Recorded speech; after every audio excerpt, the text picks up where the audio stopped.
Welcome to the Champs App podcast, where we help players and parents demystify the world of minor hockey development and recruiting for both girls and boys. On today's podcast, we have an amazing guest, Tim Turk, who is the shooting and scoring coach for NHL teams and All-Stars. He also works with girls programs and youth players, and he shares his expertise on how to score goals, the technical aspects of shooting, what attributes goal scorers have in common, and the nuances of shooting for girls. This was an incredibly insightful episode with many practical tips you can immediately apply to your game. So I hope you enjoy it as much as I did. Before we get to today's amazing episode, I wanted to talk to you about the app part of Champs App. Did you know that there are over 30 NCAA coaches with Champs App profiles that you can connect with directly? These include coaches from every D1 conference. Champs App lets you create a free, beautiful online hockey resume to share with coaches, teams, and players. Your profile includes all the information coaches want to know to help decide if you are a player they want to keep on their recruiting radar. When you connect with coaches, they will receive automatic updates when you change your profile, add game or video, or alert them to upcoming games on your schedule. Just go to champs.app and click the sign up button to start your profile. You can check out the full list of the NCAA coaches using Champs App by clicking on the links in the show notes. I'm more than excited to have Tim Turk, shooting coach extraordinaire, on the podcast. Hailing from Mississauga, Ontario, Tim has worked with many NHL teams, including the Buffalo Sabres, Montreal Canadiens, Tampa Bay Lightning, Carolina Hurricanes, and Calgary Flames. He's also worked individually with players at every level, from Pee-wee through juniors and pros, including many of the top NHL stars. And he's here to share his expertise on shooting and scoring with us. Welcome to the podcast, Turkey. Well, hey, thanks for having me, Ray. You know what? Man, I've been looking forward to stuff like this. One of the things that's really, really cool, in my opinion, when we get to address like things and put them and make them available in social media is having the ability to share knowledge. And I'm one of those individuals that feel like if I'm sharing more, everybody's getting better, including myself. Well, we are grateful to have you and looking forward to you dropping some knowledge with us. But before we get into, really getting into the technical aspects of shooting and scoring, why don't we just start a little bit with your background on how you actually became a shooting and scoring coach? Well, when I was a kid, a friend of mine, he kind of snuck away and he got a job as a shooter for a goalie coach.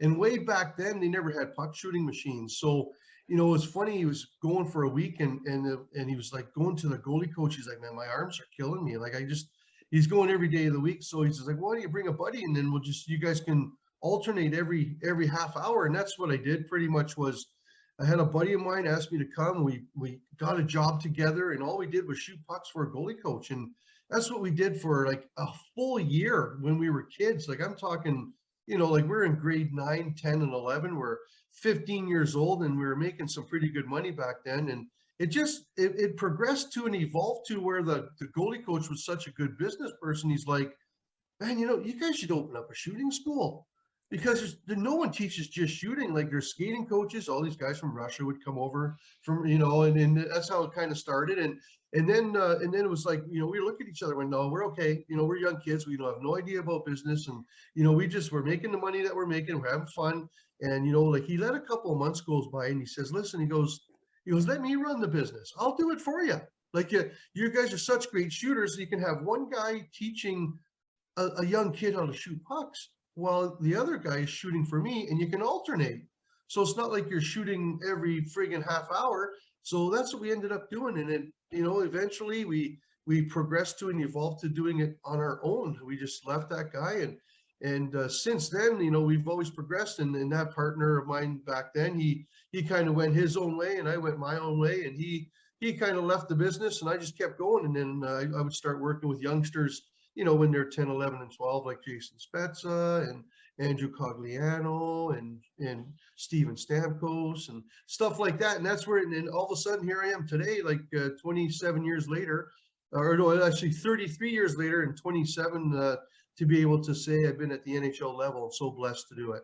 Wow. Yeah. So like you already ran off a few of the names that you've worked with in the past, but I also had on my list Mitch Marner, who's on like an amazing scoring streak right now. Victor Hedman and PK Subban. So you've worked with defense, and you even worked with James Reimer, who's here actually in Northern California as a goalie. So you've worked with goalies at shooting. So like, what was your big break to being able to coach these NHL players and at all levels, all these great players? I think there was like when the light switch went on, it was a situation when I was in Buffalo, and I had been doing it for quite some time, and this one individual person out of Quebec he was like a stick person. He was like a professional rep where, he's between the NHL players and the stick manufacturing company. That company that he worked for was Montreal Hockey Sticks, and that company's out of Finland. So, it's funny, like the owner of that company, the ownership, the family was the Numanen family. So when Teppo Numanen ended up in Buffalo, it was like one time it was like, hey, he's like, I've been in the NHL for 17 years now. Like, what can you do to help me? I'm a defenseman and I only get one shot on goal every 8 games. It's funny. And then we just started working together, and then all of a sudden he was like, I want you to be a part of my stick company, because how the actual kick points and the manual process, not the automated one, but the manual process of the motion patterns. I'd like to introduce you to our engineers so you can let them know what your thoughts are. And it pretty much started there. And then, when a player like Daniel Briere and, Chris Drury and guys, they see me working with an NHL veteran like Teppo Numanen, like after practice, these guys are like, well, if Teppo's doing it, then, so he was kind of like a catalyst to me working with players at that level when they're in that level, instead of meeting them when they were kids and they grow up to it. So it was pretty cool. Wow. Okay. I didn't know that story. That's awesome. Okay. Well, now let's transition from working with the pros. And I know you've worked a lot with female players, especially at the youth level. So have you noticed any differences between male and female players in terms of scoring, and specifically maybe from a strength and size perspective? Yeah, I think there's a culture out there, and there's people have an expectation of putting the female gender and the male gender, or whatever gender they identify to. It's kind of like I feel like it's been in singleized into like male and female, like the girls aren't as strong as the boys, blah blah blah. And then it's that when the girls learn, they learn more literal than the boys do, and their focal points are way higher than the boys are. The anticipation levels need to be worked on, so to speak. So what I mean by that is, a coach, or I'll go work with a girls team and I'll draw a line and say, okay, here's the shooting drill we're going to do. We need to make one pass to this player over here, and then we have to go in a straight line and shoot there. Well, if there's something in the way, the girls will come up, as an example, they'll come up, they'll stop and go, hey, Coach Turkey says I'm supposed to go through there. That's in the way. Instead, or a boy would say, as an example, they'd go, that's in the way. I'll just go around it and go there. So they just have to work on anticipation and adjustments and stuff like that. But it brings me down to this motion pattern thing. And the one thing that I like to say to people is, it doesn't matter if you're a male or a female. One of the things that I feel when I discuss the power output, or the force that anyone can generate, the force that they generate in a certain area is all individual. So what I mean by that is, sometimes in my opinion and experiences, the girls just have the ability to elevate their tension, like really get tense to be able to do something, but they just don't know when to do it sometimes. Sometimes they just, they neglect to engage in that actual tension rate elevation at the times when they need to do it, but they have the ability to do so. So my whole point is, Ray, like if I have to shoot a puck from the starting point is right here and the finishing point is there, there's all kinds of stuff that goes on in that area. I always ask the girls to elevate their tension so that they can create more force and power to it, and they have the ability to do it. And then when they get to the games, it just takes so much more repetition for them to transition those tension controls, or those tension elevations, or create more muscular force in a certain area at certain times. We just have to make sure we get them to do it more.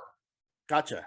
Okay. So before we get into some more of the other nuances around girls and shooting and scoring, let's just get right to the most important question. What's the secret to scoring goals? So that's a really good question. I had someone ask me that last week, and it brings me back to when I was working with a boys team up here in the OHL, the London Knights, and 1 year on that team, there was a player named Bo Horvat, Max Domi. Chris Tierney, and there's a couple of other players, and they had been going through a situation where they got a lot of breakaways, which was like very uncommon, where a team gets so many breakaways and it's on video, and they're like, we keep on missing our shots or whatever. And the key to scoring goals is knowing when to do something based on what the opportunity presents. So if a goalie's right on top of you as you're getting close to them, the mindset would be to try and beat them with a move. Or if the goalie is back off of you, then you have the ability to shoot. But recognizing that while your feet are moving and there's stress levels coming from all different directions is the toughest thing to do. So I think one of the secrets is to create drills in pressure situations or stress level situations for these players, enabling them to find targets and have the puck prepared a lot quicker than normal. And preparation is really important. When players skate down the ice, I'm a righty. So when I'm going forward in a linear or a straight line, or I could somewhat be doing lateral crossovers as I'm going, but the puck's in front of me. It's kind of in front of my body going down the ice, not in the middle, but it's in just off my right foot area, which would be on a clock, would be between 1 and 2 o'clock, or somewhere around 1 o'clock. And now it's like I look up, I got to pass or I got to shoot. It's really easy for me to pass lateral because I'm a righty. I can just pass it here. But if I got to shoot straight, now I got to get the puck prepared. I got to take it from the 1 o'clock position back towards the 3 o'clock position, beside my body, somewhere in there. And it's different for everybody. So the players that carry the puck closer to 3 o'clock while they're doing things, or they get it there quicker, are the ones that are more successful offensively, because it's already prepared. It's pre-prepared. And that's one of the things I try and teach the girls and the boys more so, is when they're moving with the puck, they have puck control. Don't overhandle it, and keep it in a prepared position so you're ready to do anything with it. Wow. Okay. That's awesome. That's a great way to think about it.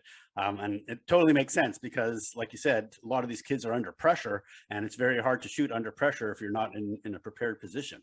So related to that is, you work with some of the best goal scorers in the world. So what are the top 3 attributes or factors that these top goal scorers all have in common? So number one is a level of confidence. It's like the willingness.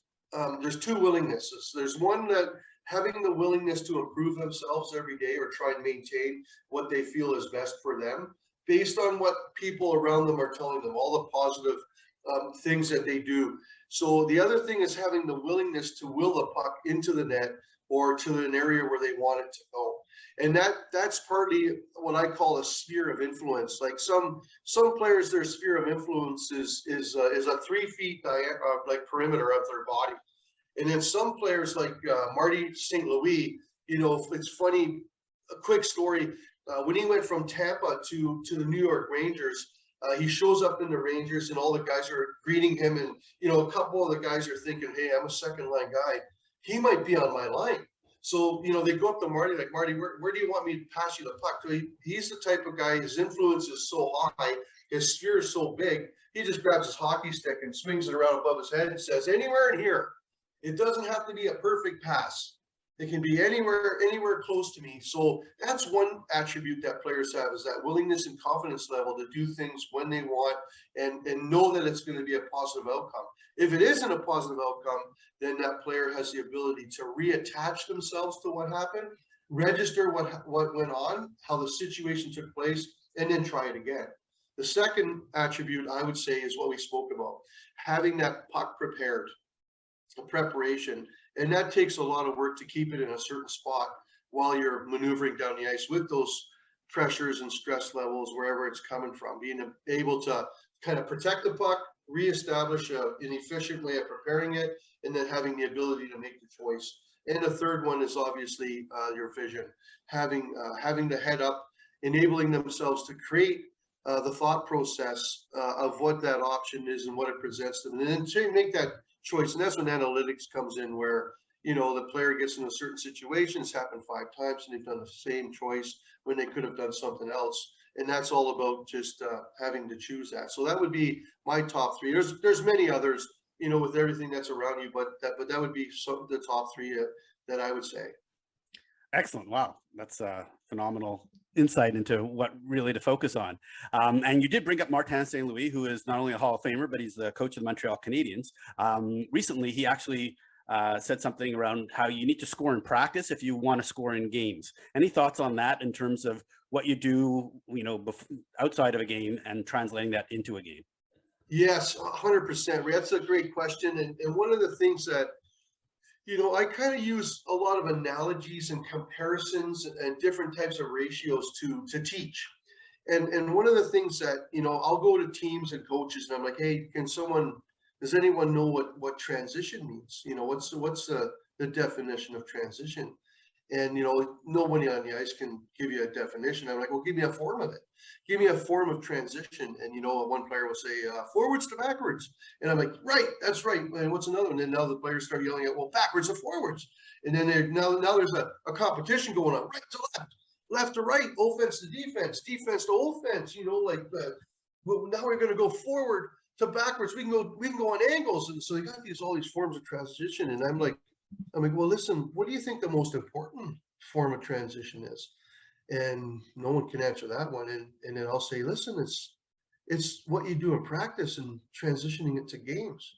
So when you have all the ability to the reason why the drills are done is to mimic what could happen in a game and allow you to create all the options for yourself. So we got to take all this hard work that you're doing on and on the ice during practice and apply it and transition it to your games and so on. And a lot of players are like, if you give them the mentality of what the difference between a routine and a ritual, and a lot of players are in routines right now, a lot of athletes, and that goes for the girls and the guys where, you see Katie going into the gym and she's highly successful on the ice. And then Melanie's like, well, holy crap, if she's going into the gym, I guess I should go, because that's, instead of it being, I need to go into the gym because everything I do in there is going to help me on the ice when I get out, and same thing in practice. So that would be one of my suggestions and advice to even coaches out there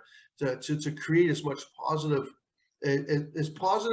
experiences as possible, but also allow them the opportunity to make mistakes with all the repetition that they're doing to get it going into the games. Gotcha. And you talked about transitions. Maybe just talk about, I know you've coached a lot of girls who played with boys, and, my daughter just recently transitioned from playing with boys to girls. Maybe just talk about how they shoot and score differently playing with boys versus girls. Well, that's another great question. And one of the things that I always look for when it comes to the boys and the girls, like, first of all, I feel like a lot of the girls that have played in boys hockey would be one or two steps ahead, because there's so much more physicality going on. And that's not a knock against girls hockey. I'm not saying that girls hockey isn't physical. There's a different type of physical in boys hockey. It's a chippy kind of physical, and girls hockey is like, it's more regimented to, okay, I need to angle this girl out, I'm going to take her out, but I'm not going to give her a rub. I'm not going to pin her like really hard. I did my job and I'm off to the next sequence. Where in boys hockey, it's a little bit different. They would hold that angling off a little bit more. They'd be a little more chippy. They add a chicken wing to it. Like a chicken wing is like a little bit of elbow in there and maybe a little bit of stick, stuff like that. That's one of the differences. And that's what, in my opinion, allows the girls who have played boys hockey to accept that a little bit more. It's like they're not surprised when it happens in all girls hockey. And then it brings me to this. Having the ability to play boys hockey could put them a little bit ahead when they get to girls hockey and there has to be a transition. One of the things that I've come up with over the years, or one of the issues that has come up, is the exposure part.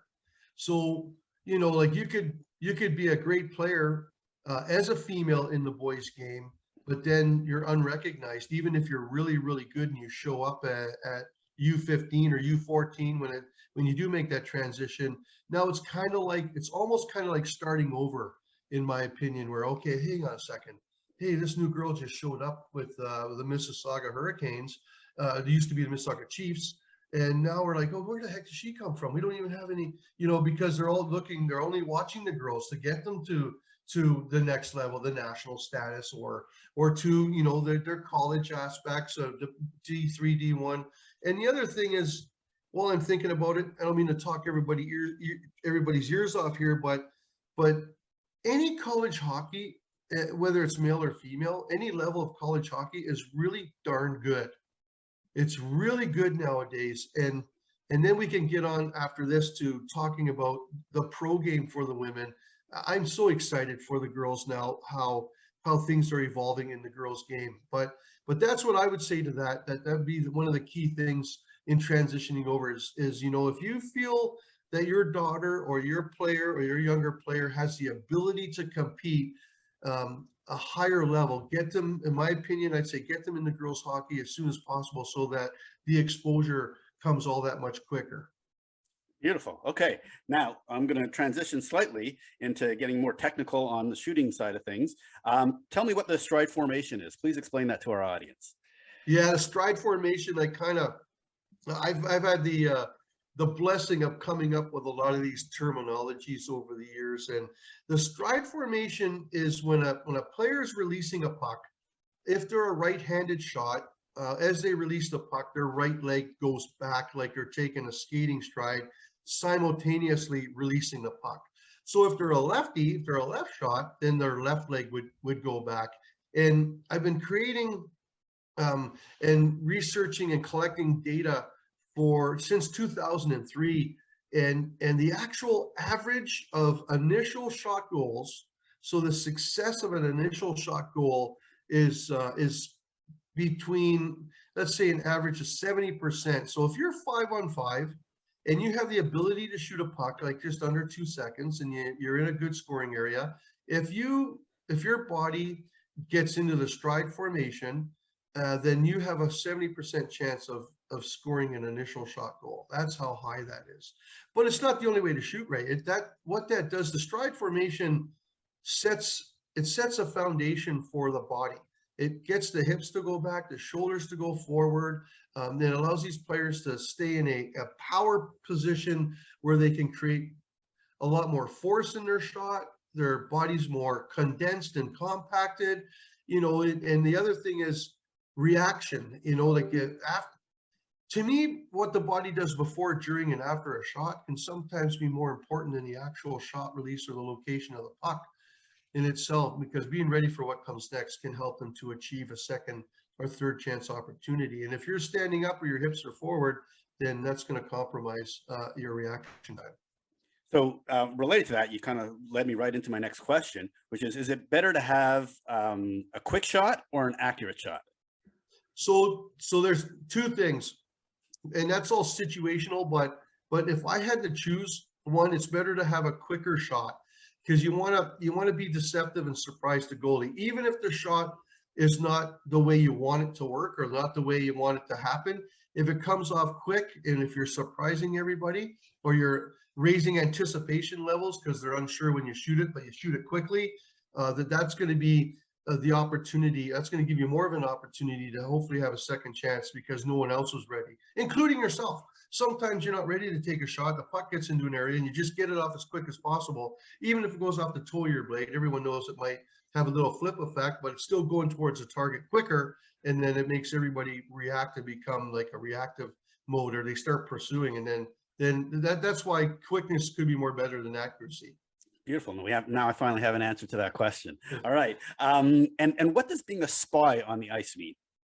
Oh yeah. So that's another thing that do you remember a player years ago, number 16 in Toronto, Darcy Tucker? You remember Darcy? So Darcy Tucker, at one time I remember as a kid, they used to have open practice day. And I was probably, I want to say, a few years into teaching shooting. And he would do this release. He would practice. He's a left shot, so he'd be on the right side of the ice, kind of like the one-timer position that Kucherov would be in, instead of the other side where Ovechkin and Stamkos is. He's on the other side, and he was receiving like super hard impact passes without, and he was taking one-timer releases without making any sound. Like I'm looking at this guy, like the timing he had, the puck. So it'd be like this. It'd be like the puck would come in. So the puck would come in, and a one-timer's like this. A one-timer's like hit it like that. This puck would come in, and he would accept it and then shoot it with, it was like a soft catch and then a quick release, just like, so I'm like looking at that and I'm going, holy crap, can you imagine if you shot with no sound while there was like a lot of traffic in front of the net or layered screening and stuff? Because it led me back to, as that progression came up, it evolved to, I call it the silencer. And the analogy I use is, hey, if you're a spy and you go in a crowded area and you got to shoot somebody, in the spy movies, they put a silencer on so they don't get recognized of who's doing what. So in hockey, the goalie coaches nowadays, they're wearing friggin' lab coats, right? They're so scientific, and it's my job to dissect them. Well, they teach the goalies, like, if they're set and there's offensive perimeter control and the goalie can't see the puck, but they hear the snapshot, they get big. They kind of like, whoa, where is it? But if they don't hear the shot through traffic, they don't get big. So that's why sometimes it's good to choose to do the old school wrister, kind of, I call it the silencer release, as long as you can recognize that the goalie can't see that you I just did a presentation to the Norwegian Hockey Association, and I brought that up and I showed it with videos, and you'd be surprised how the goalies just, these were obviously, they're all off rebound goals and like initial shot goals from the point where there was no sound, and the goalie's like, oh man, like, so it could be a good weapon for anyone to use in most situations. All right, so you actually just brought up the wrist shot, and I want to get a little bit more technical now into shooting. But when I was growing up, everybody used to take a wrist shot and shoot the puck from heel to toe. Correct me if I'm wrong. People don't do that anymore. So what's changed in terms of how people shoot today? Probably a lot due to technology than they did 20, 30 years ago. That's a great question. Like here's my answer to that. So shooting a puck is pretty much dictated on force and distance. And usually what happens is, if a younger player needs more space to shoot the puck, then that means the puck needs to have more room on the blade to move as it's going across. So I use another analogy there. I use the blade is like a runway and the puck's like an airplane. So if you're a younger player, what you might need to do, you might need to start it at the beginning of the runway, because you're an airplane, because you use which is the heel, which is the heel for folks listening on the podcast. Exactly, right at the beginning at the heel. Good point. And then as you start to shoot, the puck, like an airplane, has to collect speed. But in a puck's case, it needs to collect spin as well. The tighter it spins, the farther it can go. So the more space you take, the more space you take, the longer it needs to be on the blade, kind of thing. So it starts at the heel, goes to the toe. And sometimes I do that too, depending on the shot I take. But then again, there's players like your daughter who doesn't need that kind of space, because her space is shorter. So she's like a fighter jet. She only needs the middle, like around the middle area, because she can generate more speed and power quicker and still generate that spin. And then there's guys like you and me who are like rockets. We don't even need a freaking runway, because we can generate speed really quickly. So rockets don't need a runway, so we can do it from the toe. But if you're selecting a certain type of shot to do, depending on where you are, the time you have, and the configuration of your body, you might need that space on the blade. So it just depends on the situation. But the younger they are, the more area they need the puck to move on the blade. Beautiful. So let's keep going with this technical conversation and talk about the actual stick, especially for girls who, typically are, the average girl somewhere between 5'4" and 5'6" who play at a high level of hockey. Talk about stick flex, stick height, is longer, better, and curve. And how do you find the right stick for you, given both your position and the kind of player you are? Yes, that's a really good question. I always revert to rules of thumb. So on the height side of things, I try and ask the players, but it is a personal thing. Stick height, curve, flex, like the lie of the stick is all personal, but it's kind of like unique. I feel like the stick's an extension of your body.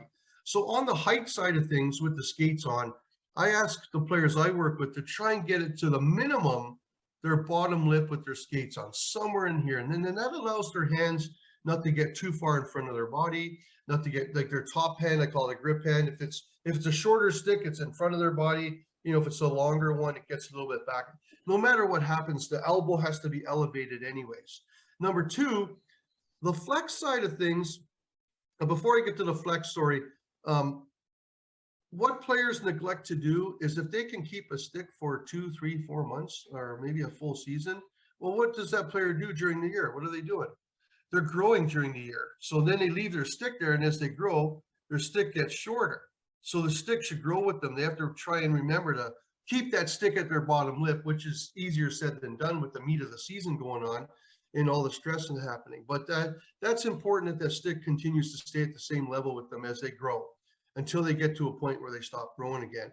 The flex of the stick, I try and suggest that the players should be able to flex the stick minimum 2 inches to 3 inches or more. So if they're, you know, if they're testing their stick and they can flex it like 2 or 3 inches, that should be pretty good. If it's really, really stiff, then they should throw it in the fireplace. So yeah, so they want to see the stick bend 2 or 3 inches when 2 or 3 inches pushing from on it, from where the bottom hand is. You want to see it kind of like bending 2 or 3 inches while they're flexing with simplicity. They shouldn't have to really elevate their tension to make it flex or put their knee on top of it. You know, some kids, they try and push straight down and it's really tight.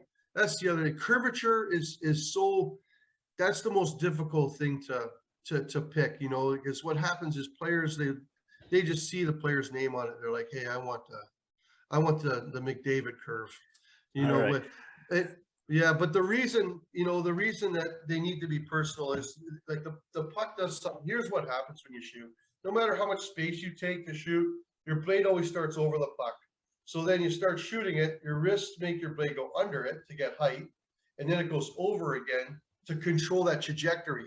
So I call that over, under, over when they shoot. And every person does that at a different point. They're all like fingerprints. No one does it identical. So that's why the curve, it's hard to find that, man. That you got to come and see me, but I can't see everybody in the world.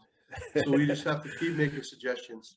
Gotcha. And for folks who are just listening on the podcast, you might want to check out the YouTube video of this because you can actually see Tim point out exactly how the curve of the stick moves in relation to the puck as he's demonstrating all this stuff on the video. So just a few more questions because I know we got to wrap up. Once again, I really appreciate you taking time to do this. Couple more things. Does shooting 1,000 pucks a day help with scoring, or does it just reinforce bad habits? If you're shooting it correctly, it can help, but I've always, another analogy, it's not how fast you shoot 10 pucks. It's how fast you shoot 1 puck correctly 10 times. In my opinion, these puck challenges can be somewhat, I want to say tedious when the players are doing, because everyone, when they're shooting pucks to improve their shot, you need to have a checklist. And I revert to the pilot and the co-pilot of a big, huge jetliner where, you know, you're going to fly overseas. They don't just sit in the cockpit and throw on the switch. You know, they gotta, or start the engines. They gotta do a checklist of everything. And when you're shooting a puck, it's the same thing. You know, like you can challenge yourself to get it off quicker, but make sure you look at yourself. Is your arm straight? As your hips snapped? And you just need to shoot 10 or 20 pucks every day or every other day, but just doing it correctly to make sure that the motion pattern and the techniques of the wrist action is all right for you. Oh, wow. I love that checklist. I wrote that one down. So that's a great insight. All right. So every podcast, I always ask one goalie question. So how do you teach goalies to shoot? Like, what do you do with goalies in terms of teaching them how to move the puck?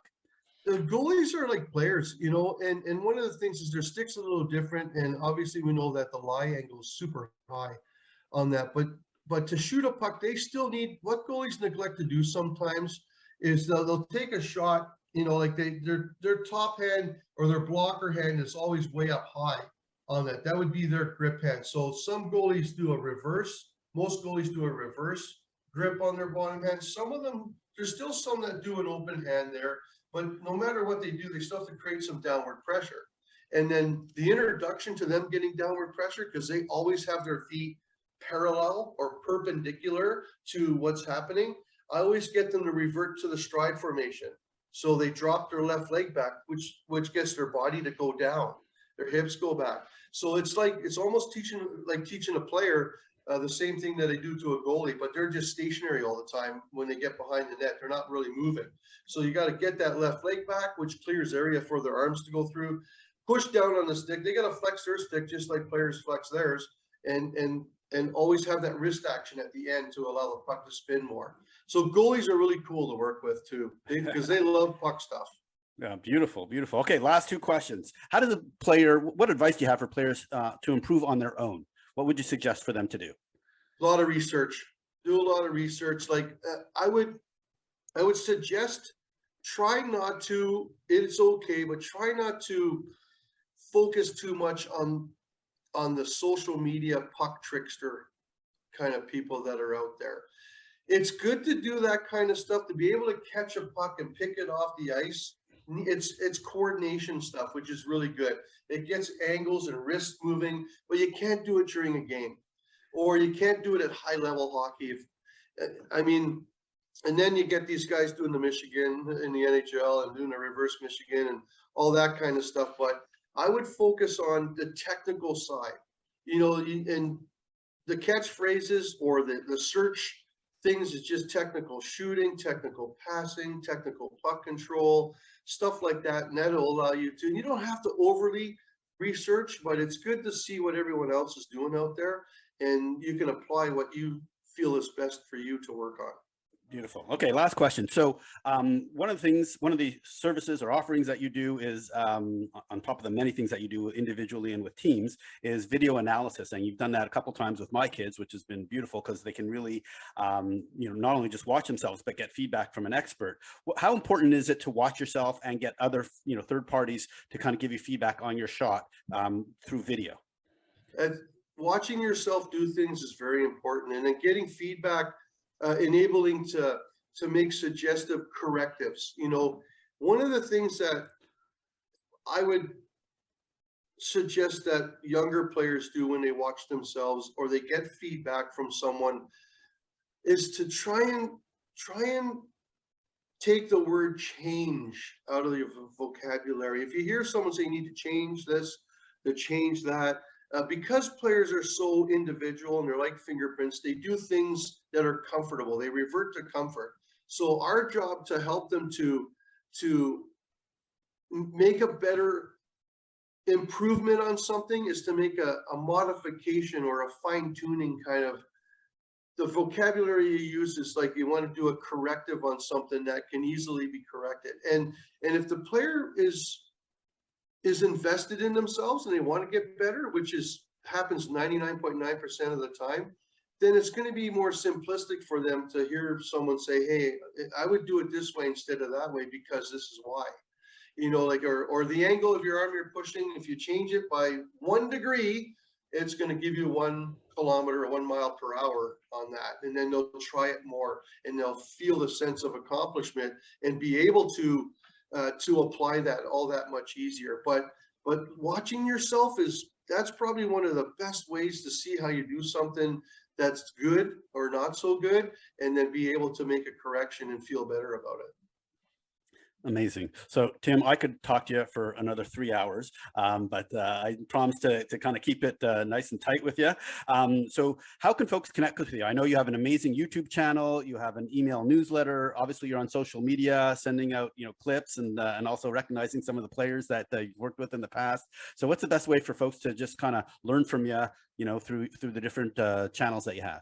Well, I really appreciate that logo above your head there, Ray, and people can just, if they want to find information out, obviously I have stuff for purchase, but I'm not doing this, or I'm not saying to reach out to me for sales. I like to do this more of an awareness thing. There's a lot of stuff that you can get from me that's for free. And if you really like it and you want to take the extra step, I would suggest your listeners that are listening, if they wanted to purchase something, just all they need to do is send an email in saying, hey, I saw you on the podcast with Ray, and just we're interested in getting something, and then I'll supply a discount code to anybody that's out there that's looking for any service. I have hockeyskillstraining.com where There's all the videos that are on there. There's like different types. There's all the skills we have on that site. And then Tim Turk Hockey has the video analysis on there if they want to get some feedback. Beautiful, Tim. I want to thank you so much. And hopefully I'll get a chance to see you in person in a few weeks when we head up to Toronto. I look forward to that. Make sure you reach out to me because I'll make time for that. Thanks for having me so much. And I hope everyone out there gets a little bit of something. I really want to thank Tim for coming on the podcast. His ability to clearly articulate the fundamentals of shooting and scoring are truly amazing. If you want to learn more about Tim and his shooting techniques, you can find links in the show notes to his website, YouTube channel, and social media accounts. Thanks for listening to today's episode. Before you go, I wanted to share more about the app in Champs app. If you've listened to this podcast before, you know I spend a lot of time talking with coaches, parents, and players about the hockey recruiting process. One of the key questions that people want to know is, how does a player get noticed by college coaches? While there are many ways to be discovered, the easiest way to get on a college's radar is to send a coach an email and provide them all the information they need to assess if you are a player worth keeping their eyes on. That's where the app part of Champs app comes in.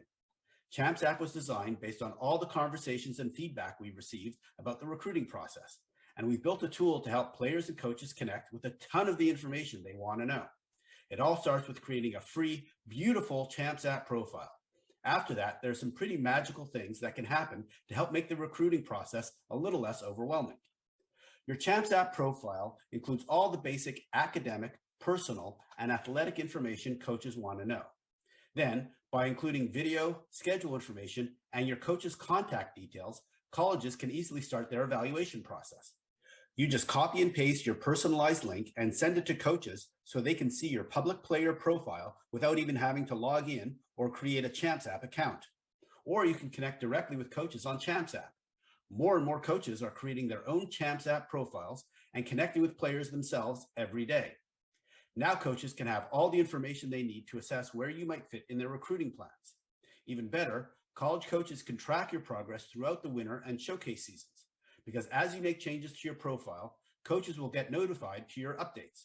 And in the future, we will be adding even more amazing features to improve your visibility to the recruiting process and hopefully increase your odds of success. If you want to see what a player or coach profile looks like before you start your own, look in the show notes to see some examples. My kids and I have used Champs app for their recruiting process. In fact, my son was invited to a AAA tryout thanks to his Champs app profile. So go to www.champs.app and start your player or coach profile. It only takes about 15 to 20 minutes to complete most of your key information. Good luck, and please let us know how it helped with your recruiting journey.